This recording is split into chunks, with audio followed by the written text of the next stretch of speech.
Hi, my name is Joel Anyado, and I am not a scholar, but I am the only one in the world who understands language and religion. I didn't come up with it, I received a way to understand the Bible, other religions, and language, mostly language. I will answer, who is the biblical God? Is the lost book of ToRah? Who is Yehovah? Who wrote Torah and all other Bible? What does the Torah really say? Who created language? This is, in my opinion, the most important information in 3,000 years. In all candor, I expected to get the Nobel Prize in linguistics. I decoded 3,000 old and new English words using Hebrew letter meaning. I have 3,000 words, which I collected 20 years ago. I stopped counting because I figured if 3,000 words isn't enough, 4,000 words will not convince. I have 3,000 words that have clear Hebrew meaning. 3,000 words is enough to understand 80% of Shakespeare and 80% of the Bible. I don't speak other languages, but I decoded few words, and I am certain they are all Hebrew. Karma means kara, mi'ah, happen from God. Karma, kara, mi'ah. Simple Hebrew. Samurai, fighters, means shomurai, meaning my guards in Hebrew. Karate means open hand in Japanese, but karat means to cut off in Hebrew. And in English, it appears in English in the word curt and curtain, different ways of cutting off. It's more than suggest that all linguists are wrong. It is more than suggest that God actually compounded Hebrew, creating all world languages from it. It ought to be a discovery worthy of the Nobel Prize. No one has yet to argue with my decoding because my Hebrew is limited. I left Israel after the 8th grade 55 years ago. I use only simple, well-known Hebrew words, but still, this has been ignored by all, mind you. Not criticized, just ignored. I sent letters to a few universities, but never got a response. After all, if I'm right, all scientists, evolutionists, religious leaders, and all linguists are wrong. And they are.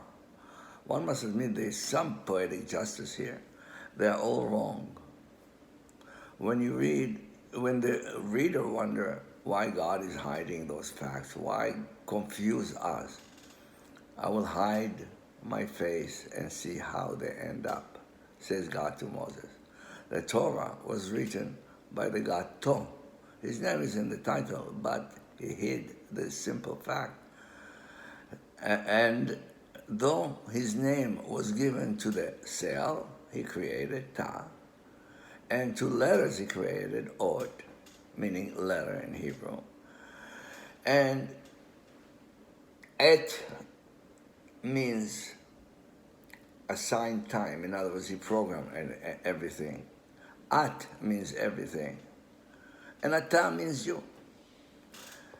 He put his name to everything he created. He created the toe. He changed our toe. He changed our foot. His name is everywhere. It, at, ot, thought, all in his name. The idea that evolution was caused by accidental mutation, which caused permanent changes, flies against the facts.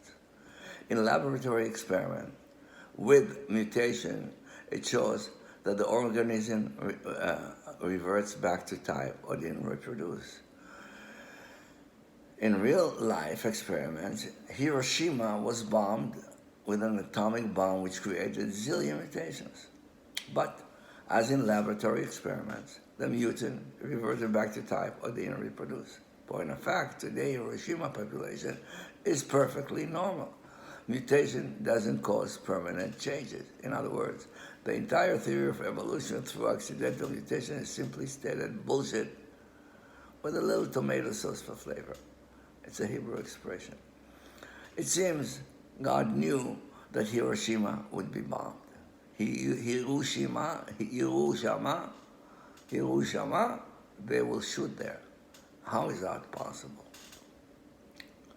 I accept all scientific discoveries. Actually, I rely on them. I decipher them. I'm not introducing new facts or new science except one. I was giving a new way to understand language. I decode scientific words using Hebrew. I show that all languages today are made up of Hebrew letter meaning, but no one noticed.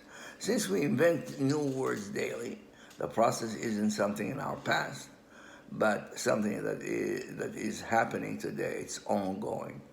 The decoding shows that language contains a lot of scientific information, the information that we only recently discovered. This is my proof that there is a God who somehow whispers every word we create. I claim that God told Einstein to write MC square instead of ML square, L meaning light. Einstein chose C for light. He says because it's constant. But it works for the Hebrew language. CMC means sun in consonantal Hebrew. It appears in the first sentence in the Bible. That all information we discover, all information we uncover was there already covered. I suggest that Einstein figured it out, leading him to claim God doesn't play dice with the universe. He's saying that nothing is by chance. God planned everything. Let's go back to E equal MC square or CMC. As I said, it's spelled the word shemesh. It actually represents how the sun makes energy from hydrogen. The letter C, shin, represents light, or the word, and has numerical value of 300. Each Hebrew letter has a numerical value. The speed of light is 300,000 per second, represented by the letter C. The M stands for mass, which is hydrogen in the case of the sun. In Hebrew, hydrogen is meiman, represented by the letter M, which means hydrogen in Hebrew. Now, the formula tells us how much energy the hydrogen atom produces when converted to energy. The word sun is in the first sentence of the Bible. When a child is 3 years old, he learns shemesh, sun. When he's 13, he learns the formula of how the sun makes energy. Only a God creator could do this. Lucky, Einstein went with C, not L, for the speed of light. Lucky is a Hebrew word that a lot of people know. It's called mazal tov, mazal. When broken down into the Hebrew letter meaning, maz el, nezima, el, trick, God. When a child is 2-year-old, he learns maim, meaning water. And when he is 13, he learns it is a formula for water. Please note that the Hebrew word for water has 2 M, 2 hydrogens, as in H2O, Yod. In Mayim, stand for Yehovah. Yehovah, if you add up the 4 letters, it adds up to 26. It's Yehovah, sacred number. But it's oxygen in the formula. O is the 8th element with 2 electrons orbiting in 2 and 6 orbits, 26. After all, oxygen is our God of life. Oxygen means oxygen. There is no X or J in Hebrew. So oxygen means garden maker. One must admit only a God can write such language. Now I say I decipher. Decipher is da sipur. Da sipur? No, the story. I also use the word code. Decode.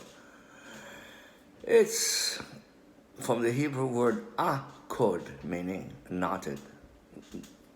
Abraham akod Isaac is what it says in the Bible.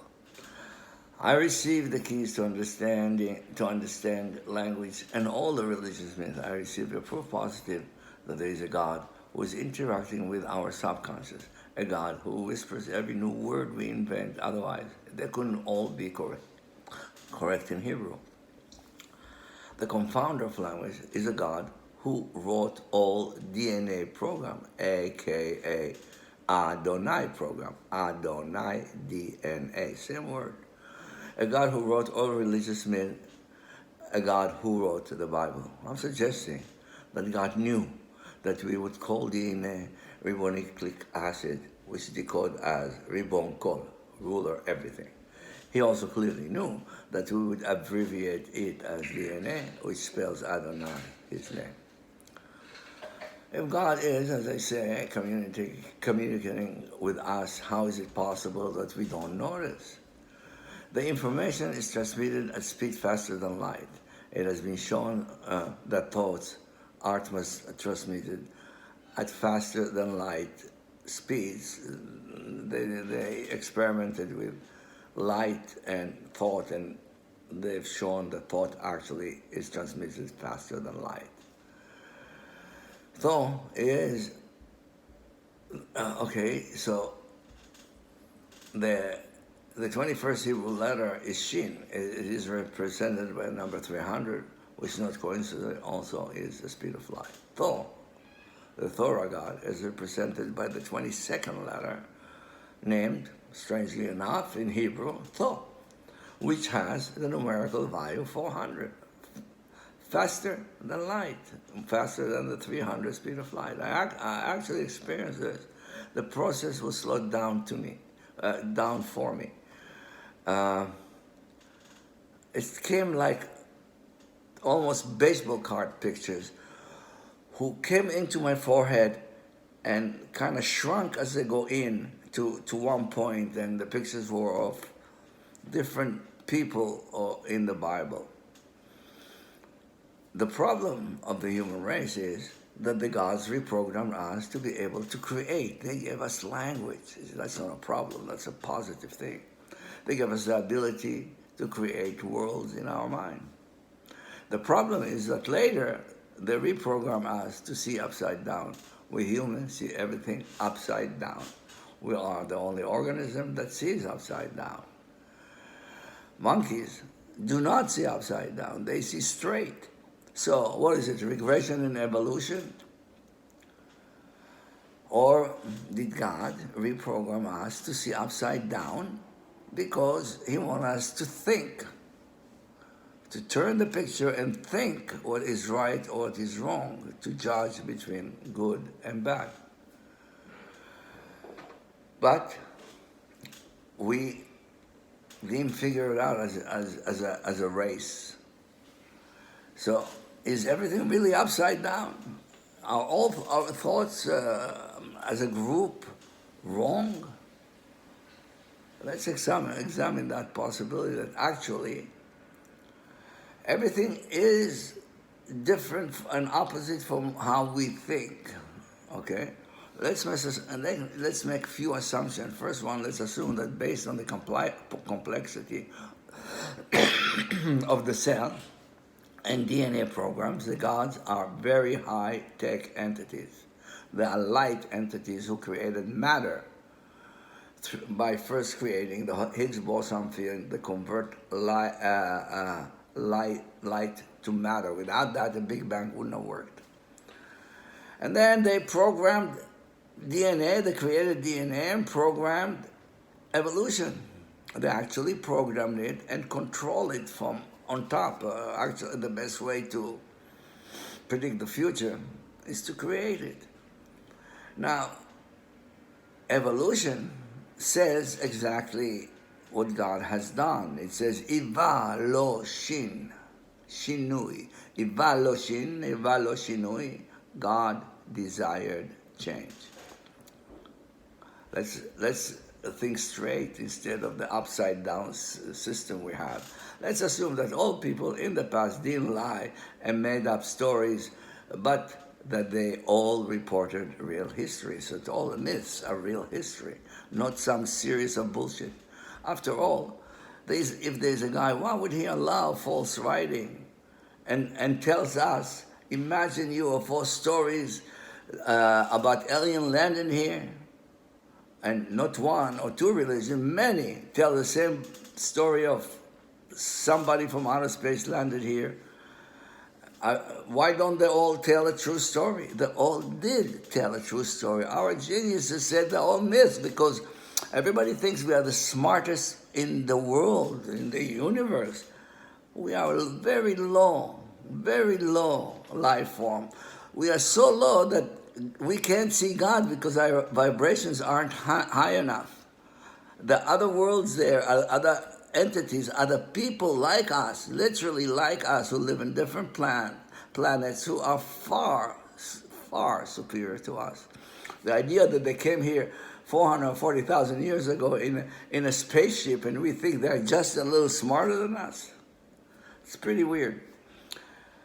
If the Bible was written by God, it's worth reading because after all, he programmed our DNA. But if, as many believe, it was written by a bunch of people sometime in our past, why study it? If it's not written by God, why should we give it all this weight? What do we know that those people 3,000 years ago know more than us? What did they know? Let's assume that God created the Hebrew language and he later confounded it, creating many languages from it, creating a situation we will not understand each other while still speaking Hebrew, which is what he said in the Bible exactly. The reason was because there was too much information in Hebrew, and God was nervous what we would do with it, and he confounded language because he said, look, they got all this information, they know it's one language, and they know how to build things and how to do things based on the language. We need to confound it, to delay the discovery. So what did God do? He inserted language into human, but then he inserted letters, and not words, letters. New York professor Alec Morans has shown using EKG that the brain looks at each word as a sentence. He said we would see the same pattern of brain activity within a word as within a sentence, though more compressed in time. In other words, the brain is decoding words by understanding letter meaning and that were programmed within us. In other words, Adonai, meaning God in Hebrew, and DNA are both understood by the subconscious as the same word. Let's assume that God's computer is able to contact our subconscious using light computer that surround us called aura, or a light God. The cell is the most advanced computer in the world with almost unlimited memory, self-charging battery, and spell check. It's made up of 17 different parts encased in a smart skin that has 100,000 antennas. That happened once, 4 billion years ago. The first thing the cell comes up with is 100,000 antennas by accident. It produces 1.6 volts of energy. It's a computer. Better than ours, but it's a computer. It was created 4 billion years ago.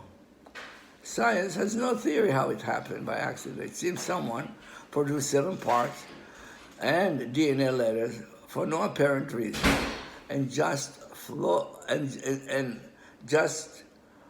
those letters and those parts was just floating there. There was no water 4 billion years ago. There was no oxygen then, but the cell contains oxygen. Actually, the cell produces proteins, and you need some protein to start producing protein. Who put that first protein in the cell? It's all the idea that it was accidental, in my opinion. You have to be borderline idiot to think that the cell with 17 parts and all those, the best computer in the world today, 4 billion years later, was created once and never again by accident. So let's assume that God gifted us language, which is thought. He gave us the ability to create in our mind and then judge it as good or bad. After all, one can't think without language, and one can't create language without thought.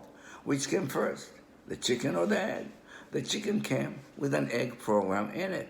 Language, the ability to create a world in one's mind, came as thought. In other words, the chicken, the egg, and language and thought came together as one. Let's assume that we see upside down because God wanted us to see everything wrong. Upside down, to see upside down as a teaching method. God figured he'll turn everything upside down and we'll have to figure it out. God kind of saying, try the rest before you try the best. ToRah kind of mentioned it, so I'm not, it's not exactly, it's my interpretation of it. The ToRah says that when we were kicked out of the garden, God installed the upside down sword, which I think is the eyes turned. By far the most important, and most importantly, let's assume death isn't final. We are created first as souls, as light entities who have a physical body. Our physical body is inside the soul. It is out of the body. That's why they can't measure the soul. They try and weigh and this, and they can't measure because it's outside the body. When we die, our soul goes back to God. It is the reason people with near-death experience always describe everything from above. Sex. Oh, that's a terrible subject, but I just thought this is important. Let's assume God isn't tricky, that he is for enjoying sex. Oh, terrible. How could I say that? There are so many don'ts about who not to have sex with that one would think God is practically asking us to suffer while having sex. At least that's what our priests who stupidly abstain, thus eliminating the seed from the gene pool, claim. God gave us the ability to achieve orgasm, to achieve intense pleasure through sex. Intense. It's the single most intense pleasure we have, and everyone has it, the rich and the poor. But somehow it's a dirty act. Really. So why would God do this? It's impossible, for male at least, to have sex without enjoying it. God is strange. Or are the people who interpreted his words to mean not to enjoy sex wrong? Point of fact, there's only one sentence in the Torah about sex with one's wife. I mean, I know it's a dirty act, and a lot of the religious Jewish women or people would put a hole in a sheet and have sex through that hole. I mean, it's embarrassing, but that's how it was. But the Bible says, if you want a male son, you must wait for your wife to orgasm first. What? It actually says not orgasm, the word used is until she spills her seed. Clever. No, genius single sentence about sex as I ever read. It says you gotta do what you gotta do to make sure your wife orgasm first. Happy wife, happy life. This I think is a single revelation that qualify me as the woman of the year, woman with the M in the front, because women have rights according to God. When you have sex, they have rights. Was it planned? It might explain what God says, what you see as bad, I see as good. There are lots of such examples. This is because we literally see upside down. After all, we are the only organism that sees upside down. After 4 billion years, suddenly we were programmed with language, the ability to create, and later our eyes were reversed to see upside down. The brain's supposed to reverse the picture, otherwise we will see upside down. Does the brain reverse the picture all the time? Does it forget sometime? Does it reverse the picture twice? We are not talking magic. God accomplished this by increasing the curvature of the eye. It goes without saying that God is able to reprogram us wirelessly. Each eye sees in 2 dimensions. The brain extrapolates a 3-dimensional image. This clearly can't be accidental. It was programmed. But the experts say that was accidental. We seem to have bad eyes that require the brain, the hard drive, to make a lot of assumptions. This allows God to screw with our brain. The problem seems to be that our eyes, which affect how we see the world, the problem is in our eyes. The ToRah says that before we left the garden, God installed the upside-down sword. Now let's examine those outlandish assumptions using God's gift to mankind language. We know that MC squared, the word MC squared, did Einstein discover, or was he told by God? If Einstein wouldn't have chosen the letter C for light, claiming he did so because light is constant, none of this would happen. I revisit the Bible and all languages and try to understand what they're saying literally. That's my trick.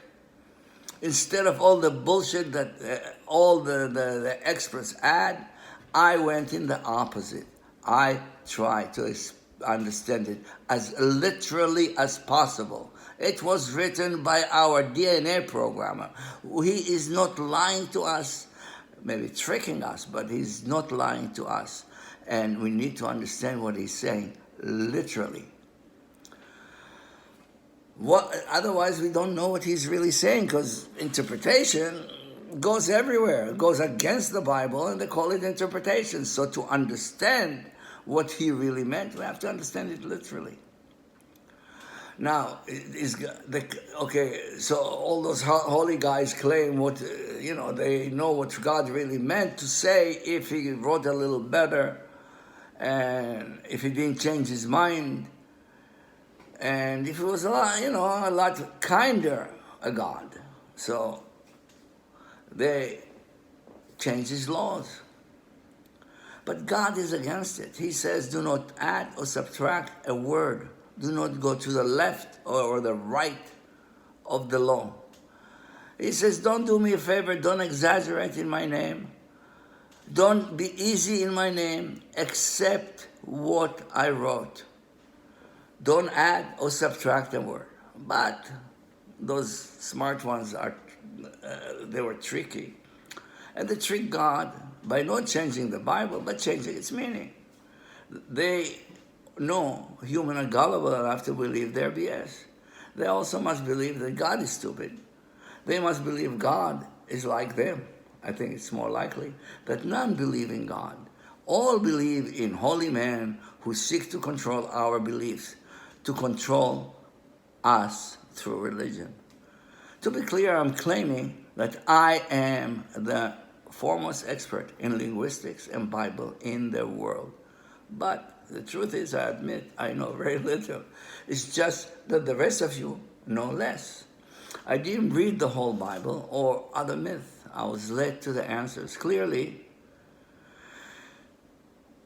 a lot of people claim that I have vision of grandeur. Most people don't actually listen to what I'm saying, but it's just, I'm claiming I'm the only one in the world. I must have vision of grandeur. And my answer is somebody has to have him. So I don't think I have vision of grandeur. I'm passing on information. But I did ask, what am I here? What am I doing? Why? And I was told I was Navi Levav Chokhmah, meaning a prophet of the heart of knowledge. In other words, what I'm giving you is the basis, and other people smarter than me need to develop it. The advice I received that when I read something, I should be evaluating this body of work under the rule of kabdehu wa hajdehu, respect and suspect. I expect the reader to do the same reading my thing, respect and suspect. Don't leave a speck of doubt. Don't speculate. Don't suspect. And inspect. Speck of doubt. Speck in Hebrew is safek, doubt. Speculate, safak ol ot. Speculate, speculate, doubt all. Suspect, safek, ze safek, this doubt. Inspect and safek, no doubt. Doubt, do by two homes, two ideas. Respect, re'eh, sipuk. Different source word here. Sipuk and suspect and safek are not the same word. The Torah is the lost book of Thoth. Who does the bidding of Ra? No one figured this out, really. The book of Thoth was lost and Torah appeared as if from nowhere. No one connected. Ta means cell, because To created it. Letter is Ot, because he created it. Et, sign time, because he programmed it. Everything to happen in specific time. It says this in many books. God programmed everything. All Hebrew words have his name. All Hebrew words that have his name, or English, that have his name and a vowel pointing to what he created. Ata means you. At means everything. DNA means no, nun, God. It is made up mostly of phosphate. Nun, God, by the way, is the creator God, the father of To and Ra. It is made mostly of phosphates. The Hebrew meaning of phosphates, phosphaot, is here language letter. Ribonucleic acid is the full name of DNA. Ribonkol means ruler everything. Ribonucleic acid is a polymeric molecule essential to various biological roles in coding and decoding, regulation, and expression of gene. RNA and DNA are nucleic acids along with lipid, protein, and carbohydrates. Nucleic acid constitutes one of the 4 macromolecules essential for all life form. It's from Wikipedia, I hardly understand what it says. So, nature created letters from complex molecules and used them to create all life. And then life evolved, but the cell didn't evolve in 4 billion years. All the cells are the same. The difference is the programming in the DNA. In other words, if God created everything, all he would need to do is place different program inside the universal cell, different DNA program to create different organisms. It is the reason we don't have missing link.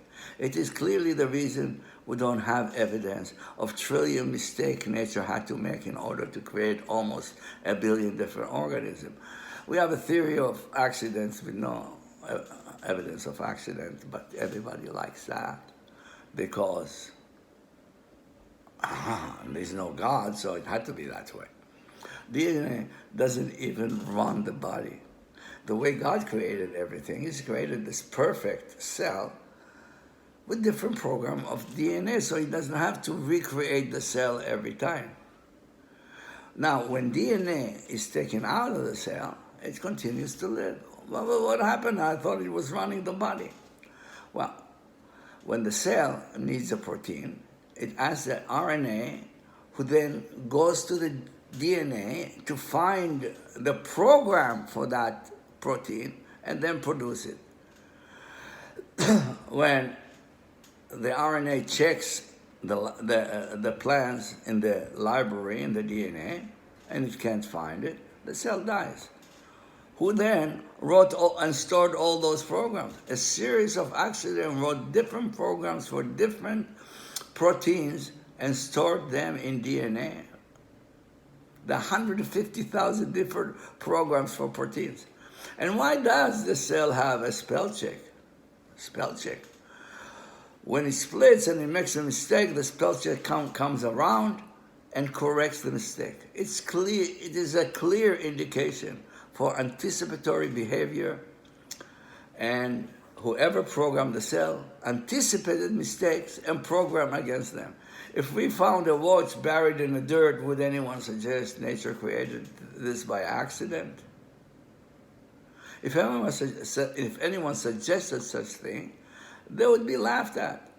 The human body is infinitely more complex than a watch, but the smart one insists it was accidental. It happened once 4 billion years ago and never again. I guess nature had beginner's luck and never tried again. By the way, nature, Natar, according to Egyptian and Sumerian myth, is the name of the 3 creator gods, which they call Natar, representing Nun, Thoth, and Ra. Natar is nature in English. Natar is guardian in Hebrew. 3,600 years later, no one figured this out. His name and his brother's name are in the title. The book of Thoth wasn't, as the Egyptian claim, lost. It was taken by the Hebrew and Egyptian god Thoth and reintroduced as ToRah. Thoth and Ra are light entities and are brothers from the same father but different mother. Their father, the creator of the universe, the creator of matter, is the god Anu, or represented by the letter Nun, the 14th letter in Hebrew. To be clear, according to the Indian myth, those light entities have been around for 310 billion years. The Big Bang is a recent event in their history. The Hindu Mahabharata also claim that one God day is 4.3 billion years. How'd they come up with those numbers? That means, though, if you took that and added it to the Bible, 2 days, that means Earth was created 8.6 billion years after the Big Bang, which science confirmed recently is a fact. Those numbers are so large that I seriously doubt if the Hindus could make this up. It is literally an unbelievably large number that no way the Hindus understood. The initials of the 3 gods, Natar, Nun, Thoth, and Ra, means guardian, like I said. The Egyptian claim they are the creator gods, that they created everything on earth. We call them nature because everybody knows nature created everything. So evolutionists are right, nature created everything, including language. Those gods were in Sumer before moving to Egypt. Sumer means God in Hebrew. It literally suggests the gods see themselves as our guardian. The Jewish star is Magen David, meaning the protector of David. David was selected to be the Messiah. Why? Again, we go back to his name, to language. The letter D, the 4th letter, means knowledge. Da, yeda, de'a. David's name suggests that he knew what I'm writing now. He knew the real story of the gods. He had knowledge from above and below, D and D. 2 knowledge, da, da. The letter in between the 2 D's means end. David was born with his name, so was he programmed? But then a lot of people are born with his name. We use, now those 3 God names, I'm not hiding their names, we use them daily. We just don't know that they are there. Actually, 1, 2, 3. Those are their name. 1, An, 1, 2, To, 2. And then there is To and Ra, 3, To and Ra. To is the god of the moon. He is the god of ocean and Ki in the Sumerian, and the god of the moon that control water in the Egyptians. And we know that Jews go by moon cycles. Water is unique creation that the god of ocean created. The Bible suggests that water was there before creation. Life began in the ocean. It's possible because God or nature, the three gods, designed water to be a medium for life. Water was designed to expand and become lighter than, when it becomes ice, it's lighter than water. It's the only liquid who does that. All liquids get heavier when they get solidified. If ice became heavier than water, it would sink to the bottom. And it will, in other words, all rivers and ocean would be heavier when frozen, then it would sink and kill all life. All ocean life would die in cold spaces. Life would not have developed. Lucky. What else could it be? Now, the first commandment, thou shalt not have other gods before me. It's okay to have other gods as long as their laws aren't observed before God. There are other gods then. For the Lord is a great God and a great King above all gods. Psalm 95:3. It clearly states there are other gods. Let us make a man in our image. Let us go down and confound their language. All three were involved in creating souls in their image and confounding language. As to ToRah doing the bidding of Ra, that took me many years to figure out. It is said that Ra kept information and light. He is sending it through Thoth, the moon god. The moon reflects the light of the sun. Thus Thoth does the bidding of Ra. In other words, all those claimed in various myths are actual history. Myth means mytho, from Thoth. Also, myth is from a myth, meaning truth. Truth means ToRah. There are three gods, and that sounds sacrilege, literally. It is true that both Sumerian and Egyptian myth mentions those three gods, but everyone knows there is only one God. The ToRah mentions many gods twice. Also, the ToRah mentions three gods, names three different gods in the ToRah. But the learned one, the expert, decided it's a name of the same God who has three names. This is a problem with interpretation. It killed the Bible, turning it into some weird story. Adonai is Anu, who created DNA, which means Da, knowledge, Nun, the god Anu. So DNA is the knowledge of the god Anu. He programmed it. And when Thoth changed it by giving us the ability to speak, he was wondering what God programmed that can change and what Nun programmed that can change. He didn't know exactly the parameters of the programs apparently as well. Elohim is Thoth himself. We say Elohim is strict. We spell it when we write it as El Hayam, God ocean, meaning he is the god of ocean. He is the god of the moon. The moon rules the ocean. Actually, it rules all liquid inside us as well, I think. Yahweh is Ra.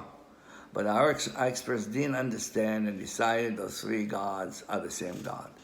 They interpreted the sentence, listen, Israel, our God is one, as meaning there is one God. That, of course, required that the two times it says there are other gods would be ignored. So it was ignored by our present gods, the interpreters of the word. Thoth other name, is Dawati. Dawati. It's the origin of the Hebrew word dati, meaning religion. Dat Torah, the religion of Torah, meaning is using both names, both those names, Dat and Torah. The English word for deity is from the Hebrew dati, meaning Thoth, or meaning religion. They are both one and the same. The name of his consort Ma'at, the goddess of truth, was used to create the Hebrew word emet, meaning truth. Truth meaning Torah, to. Da'at means knowledge, spelled with a D and Ein, I. Suggesting that if you put the Ein in the dot, you get Da'at, and that's one can achieve knowledge through putting their I in their religion. And that's what I'm trying to prove. There's a lot of scientific information in the words. Both Torah and the book of Thoth were reported as written with the finger of God on a stone provided by God. Moses broke the tablets, the stone of destiny, the information Thoth has was programmed and controlled by this Torah or the stone of destiny. It's a big computer. Moses actually freed us from the slavery to those programs by breaking it. Both the Jews and the Egyptians make identical claim that the book of Thoth, Torah, inscribed all the secrets of the universe. They both claim that God can bring the dead to life, but that seems to be limited. At one point, a dead person was brought to Thoth, and he was asked to bring him to life like other he brought to life. He said that it was too late and that he couldn't bring that person to life. It suggests that whatever magic he uses is scientific. Jewish folklore tells us that when Moses broke the tablets, all the religions were created from the different parts of what he broke. And I'm trying to collect all those sparks. I'm very limited, I admit it, because my Hebrew is limited, my English is limited, my scientific knowledge is limited. So I'm bringing the basis for future research, hopefully. Corona, I tried to understand it, and the Sumerian myth says that God created diseases periodically. All mutation in all organisms are accidental, aren't accidental, they're all from Thoth. Mu tet, mu Thoth. Thoth is mu Thoth, from Thoth. It might explain why some are asymptomatic while others die. Having said that, I'm still careful. I wear a mask. By the way, the Hebrew word for mask is maseka, same word. Go figure it out. Jews worship Thoth, the moon god, and therefore celebrate the holidays by moon cycle.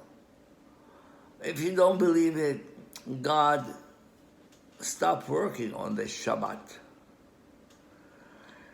He sat down and stopped working. Shabbat means sat, shab, to. On the Sabbath, he sat down. Hebrew scholars have wondered for 2,600 years why God started the Torah with the letter B, Bereshit, not with the Aleph. None figure out that Torah starts with the last Hebrew letter, To. To literally is a Hebrew letter. That God started with To. It finally explained God's statement, I am the first and the last. To is the first letter in Torah and the last letter in the Hebrew alphabet. The Christian world celebrates the sun god, Ra. They celebrate sun day, the day of the sun. The word Christmas means Kara Shemesh. Karasmas, Kara Shemesh, called out the sun. The Torah says, and Yafet will go with Shem. The Christian world will go with the Jews. The god Ra is the son of Anu, the creator god, which finally explained why sun and sun are the same. None of those words were created by accident, but go tell that to linguists who blindly assume that language is created from cries. Point of fact, language is in the front of the brain and occupy a pretty large space, while cries are from the limbic system back here, And they're not connected. Point of fact, they're not connected to the front. In other words, cries are not what developed language. Language was not developed from cries. It's a new thing and a place elsewhere and not connected. I guess this information, this book, was not meant to be published. It was published in Israel, then Renaissance Publishing from New York signed me up and gave me an advance, and gave me an editor who was in Israel at the time where I was. And she was earlier an editor for the New York Times, but became very religious and moved to Jerusalem. She kept trying to change my writing, because obviously I'm going against what all the rabbis say. I fought with her. She complained to the publisher, and they fired me. By then, in 2001, I ran out of money and returned to San Francisco. I was divorced, without a job. Further, I was in mid-50s, and no one would hire me. I eventually became a commercial real estate broker, and I ended up working for a very small company because no one would hire an old man without experience. I eventually worked for the biggest real estate company in San Francisco with a split of 9-10. They received only 10% of my commission. They offered me a job after I made a $103 million sale. Thank God, I was a successful broker. I achieved my dream. I'm now retired with my far better half, Claudia, who thinks we are in heaven. We are now on a beach in Miami. I go to the beach almost daily and BS with other old men. I put tefillin and pray daily for half an hour. It's about 25 chapters in Psalms. But when I'm reading Psalms and yoga, I do it together, and it takes about half an hour. I do it for 6 days a week. I do nothing on Saturday. I don't pray or exercise. I'm a tan old man who is in good shape. Maybe I need to explain. I grew up in Israel near a beach. I used to see a bunch of tanned and fit old men who meet daily. They were tired, I guess, with the workout, exercise, play paddleball, and mostly laugh. I remember seeing one man asking the other, "Do you know so-and-so? He just died." No, responded to the other, "I don't know him, and I don't want to know him." Everyone else roared with laughter. I decided then and there that that's how I want to retire when I get old. Blessed be the word, blessed be Hashem, blessed be his name. The reason God called the word Hashem is because he is responsible that every new word will have Hebrew meaning. If he can do that, if he can enter our mind and suggest a word, what else can he do? Or is it limited to suggesting words? I doubt it. We see only what God wants us to see. That's why, though everything is you read would seem obvious when I give you those words in ToRah, it all seems obvious. No one saw it because God programmed us not to see it. I saw it because I was meant to see it. It took me almost 40 years to understand some of it. Intelligence is required to understand what I'm saying, and maybe there's a system of intelligence that God is suggesting. The word intelligence is one that some people know as seichel, S-K-L. S-K-L is how it's spelled in Hebrew. The first in wisdom is the side of God, good intelligence to all who do that. Psalm 111:10. Sekel Tov, good intelligence. Sekel, intelligence, created 5 English words that explain intelligence. Skal is what it is. School is where you attain it. Skill is what you attain. Now, how to think is capsulized in 2 words. Scale, weigh the facts. Cycle, probability of something happening. All those words have the S-K-L sound. Scale and cycle is how you think properly. We need to weigh the evidence and then look at the probability it would happen and the cycle. I concede that my proof is circumstantial, though I believe the evidence is beyond reasonable doubt. It's still possible that all 3,000 words that I accumulated in all scientific and religious terms were accidentally correct in Hebrew. But the probability is more than 1,000,000,000 to 1. That's why they call it a long shot. On the other hand, the chances that it wasn't accidental, that someone created letters and cell, which is a very sophisticated computer, and wrote super complex program and inserted them into the DNA to create different organisms, resulting in converting chemicals to life. That's the big trick. How did somebody took chemicals and created life from them? A concept that we still can't understand, and is therefore it's very close to 100% that all of this was done by a computer. By the way, I'm not only saying that. Our genius Elon Musk agrees with me 100%. Most of us have elected to accept a long shot over a sure thing. And the reason is, it's likely because no one chooses to believe that God is ruling such a screwed up world, but He is. I thought to be clear that at least 8 million Hebrew speakers, that those words that I'm saying, sekel, came from Hebrew. It should be clear to people who speak Hebrew, but no one noticed because no one believes the Torah. The word positive is used by all Israelis, but now I'm figuring it out that it's 3 clear Hebrew words, po, ze, tiv, here, this, good.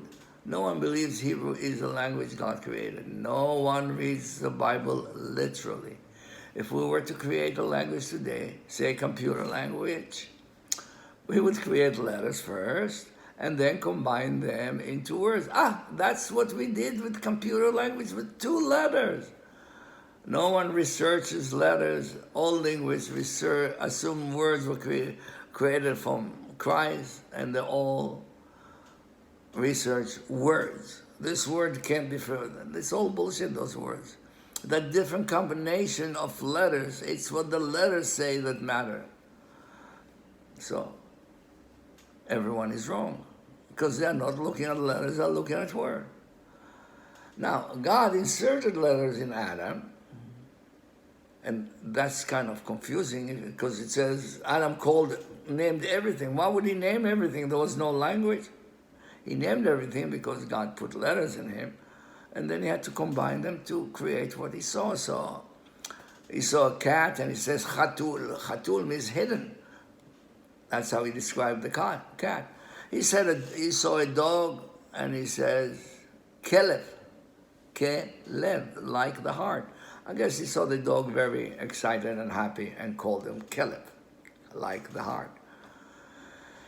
Now, did those people make any changes? They came, according to the Sumerian story, they came 440,000 years ago. But they only converted us to Adams only about 300,000 years ago or so. Until then, we human had 2 X chromosomes, male and female, both had 2 X chromosomes. But around 300,000 years ago, the Y chromosome appeared. It's like an X that somebody cut. It looks like a Y, that's why we call it Y chromosome. Okay, it was installed in the evolutionary cycle because Australopithecus had 2 X chromosomes. The shape of the Y chromosome was designed to look that way in order to suggest pictorially that there are 2 races combined to one. That's why. Boy, the word boy. Old words, one would admit. Bo, why.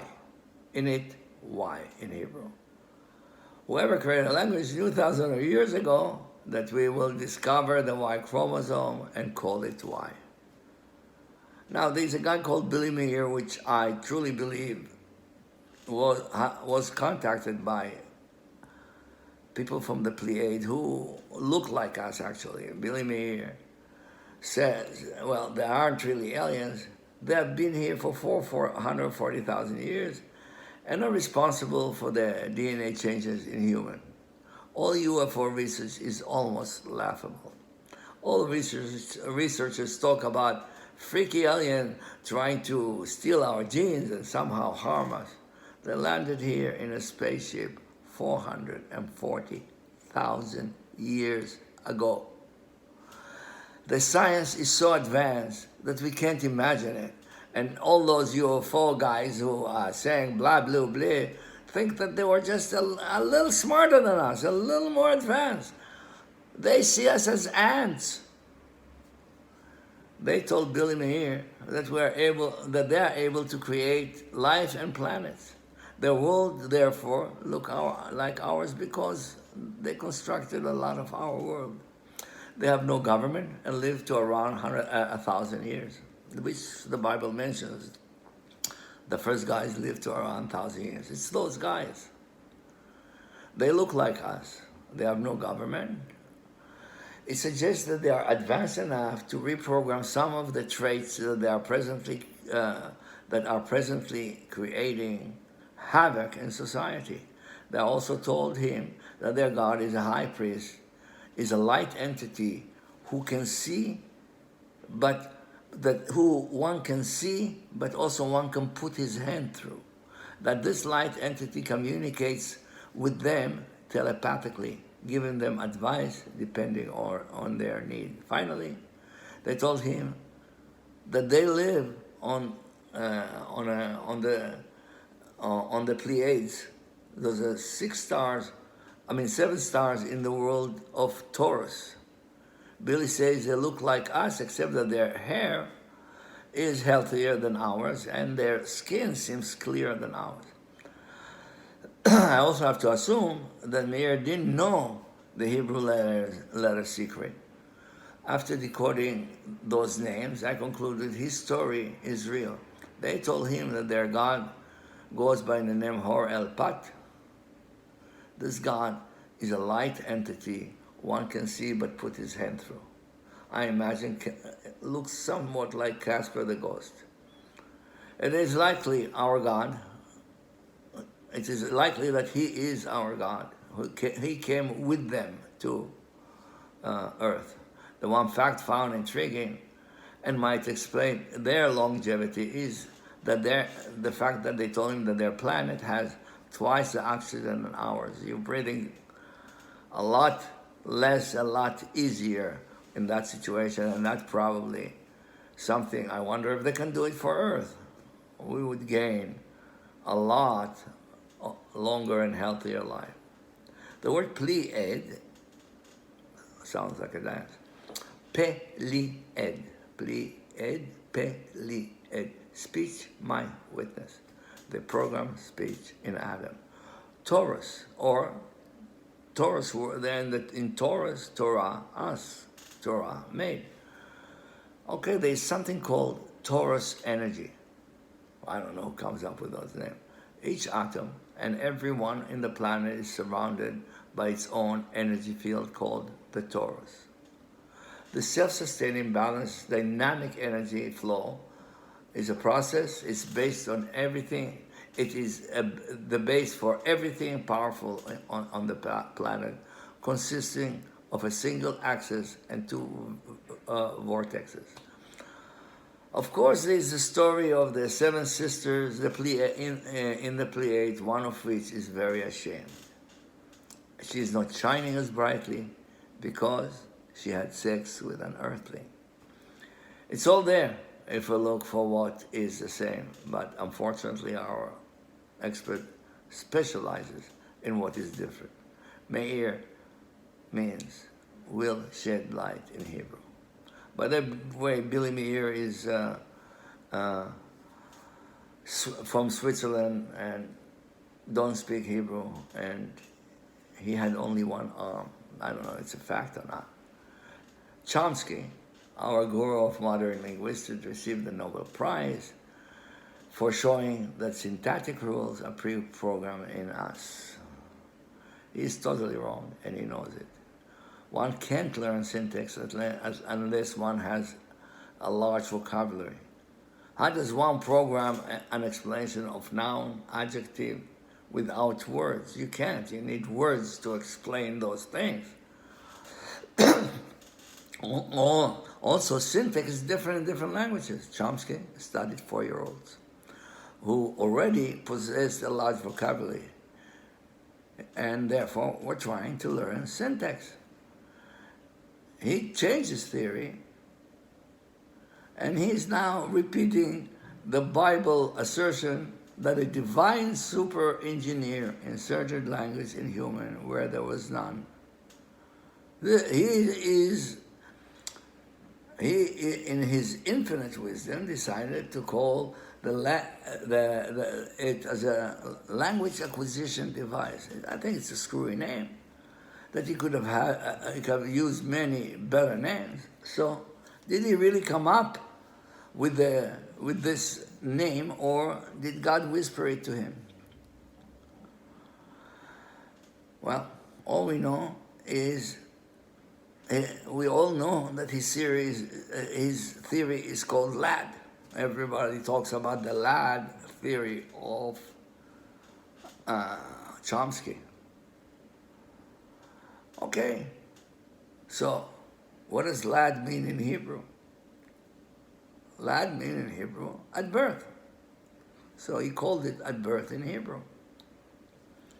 It's not at birth, but he called it because that's what he meant. Now the word lad at birth, lady, means the one who birthed me. He wasn't completely wrong. Language is innate. But this article will show, and is showing that all language is made up of Hebrew letter meaning.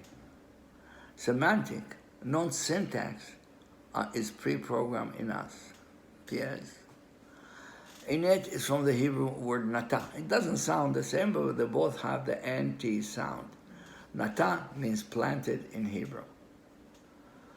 Vowel in Hebrew means in it God boel. They were used to confound language and therefore must be ignored. Consonant, read as consonant. Here, study diligently. Semantic, shemtik, name file. Confound, confoanad. Here, mouth or speech knotted. Let's get back to Chomsky, because Chomsky was interviewed by the New York Times by a Margaret Fox on December 5th, 1998. Cambridge, Massachusetts, Noam Chomsky is spinning a fable. Imagine, Mr. Chomsky says, that some divine super engineer in a single efficient strike endowed human with language, with the power of language where formerly they had not.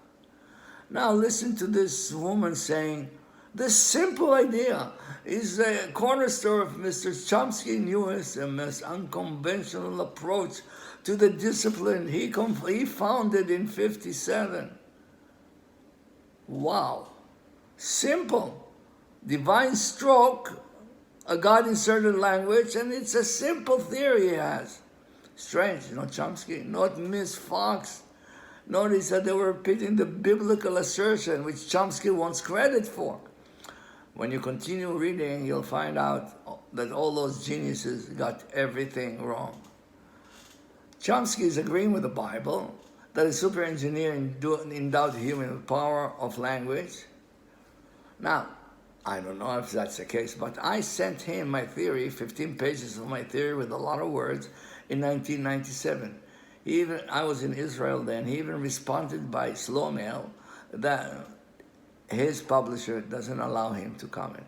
I think this new theory is a comment. It happened a year after I sent him my theory, but of course I never heard from the guy because he's an ivory tower and I'm not. Plus, he has to return his Nobel Prize if I'm right. I don't think he will.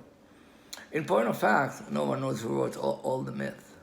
No one nor does anyone know who invented language, who created all the syntactic rule. Point of fact, all researchers of ancient language go back 6,000 years when writing was invented. When read correctly, the Torah claimed Earth was created 8.6 billion years after the Big Bang, 2 God Brahma days. It suggests that the Jewish count of 5781 is counting when language was created, not actually when a writing was created. Sorry, not language. When writing was created, not when life was created. All research assume words were invented. No one considered the fact that God would create letters first. Everyone studies words meaning, not letter meaning. The King of Scotland, I forgot the year unfortunately, claimed, it was 500-600 years ago, claimed that he experimented by isolating 2 children and no one spoke to them. He claims that when they grew up, they spoke good Hebrew. Clearly this experiment can't be repeated. As to ancient languages, all those ancient languages are really modern languages based on skeletal evidence. We human have been speaking for a couple of 100,000 years. The real question is, what was the language everyone spoke the first 200,000 years? I have irrefutable proof that everyone spoke Hebrew, and that everyone is still today speaking Hebrew, using different accent and different way of saying the same thing. After all, God didn't create many languages. He simply confounded Hebrew. I promise that while you're reading this, you'll keep saying to yourself, that's obvious, it's not possible, no one noticed. Confound, can, pe, anat. Here, language, here, speech, noted, positive. Here, this good. One would think it's obvious. It's used in Israel by all, but yet no one Israeli noticed. I have 300 such examples. Anad is knotted, tied up. It explains end. It's all tied up. Interpretation is obviously the problem. Everybody is a genius who can interpret and tell us what God really meant, what God was thinking. Actually, interpretation means let's change the meaning because we can't understand the present meaning, or the present meaning doesn't work for us. It is important that all 3 religions, for example, all 3 religions believe that God gave the laws to Moses. Jews, Christian, and Muslim believe that. The Bible was written by God. The Bible says that God gave Israel to Jerusalem, and Jerusalem to his firstborn, Israel, for eternity. Muhammad echoes this, believe it or not, by saying, God gave Israel to the Jews and they should go back or they will be losers. So, all this attitude of wanting to kill the Jews, to displace them from Israel, isn't based on God or Muhammad's words, it's based on interpretation. Their interpretation reversed what God and Muhammad said, and all the Muslim world agrees with that. What happened to the Bible? What happened to ToRah? What happened to the Quran? You don't believe in it. You believe in interpretation. You've changed everything with interpretation. Jewish interpreters decided not to eat meat and milk based on interpretation. Those Jewish interpreters, called rabbis, changed the entire Torah laws, one at a time. There isn't almost one law that Jews follow. The milk and meat law, a lot of Jews follow, and it's not in the Bible, it's a bullshit law. Okay, so